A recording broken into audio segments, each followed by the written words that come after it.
প্রিয় poultry school বিডির ফলোয়ারগণ, আজকে আপনাদেরকে দেখাবো আমরা এই গরমের সময় দেশি খাকি ক্যাম্বেল হাঁস কীভাবে আমরা লালন পালন করি বা প্রথম দিন বাচ্চা আসার পক্ষে আমরা কি কাজ করি সেটা দেখাচ্ছি।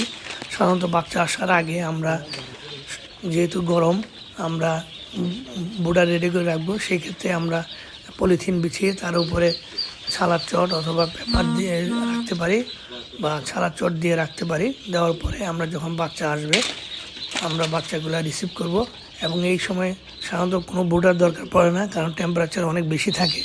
সেই জন্য আমরা স্বাভাবিকভাবেই এই যে দেখতে পাচ্ছেন একটা ঘর করা হয়েছে বুটারের জন্য আলাদা করে, সেখানে আমরা বাচ্চাগুলো আসার পরে আমরা প্রত্যেকটা বাচ্চা গুনে গুনে দেখে ছাড়বো। যদি কোনো দুর্বল বাচ্চা থাকে সেগুলো আলাদা করে ফেলবো, আর যদি কোনো খারাপ সংখ্যায় কম থাকে সেটা অবশ্যই হিসাব রাখবো।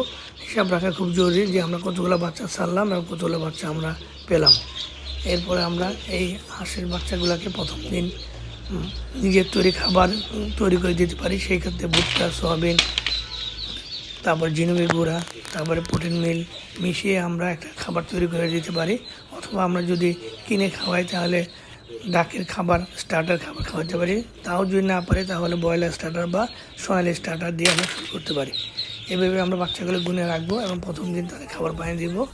এবং এই দেখতে পাচ্ছেন এরপরে ছাড়ার পরে এইভাবে তারা খাবারগুলো খাচ্ছে। এভাবে একদিন থেকে প্রায় 3 সপ্তাহ পর্যন্ত আমরা এখানে সুন্দরভাবে বোর্ডিং করব এবং আস্তে আস্তে জায়গা বাড়িয়ে দিব এবং খাবার আমরা এখানে খাওয়াবো।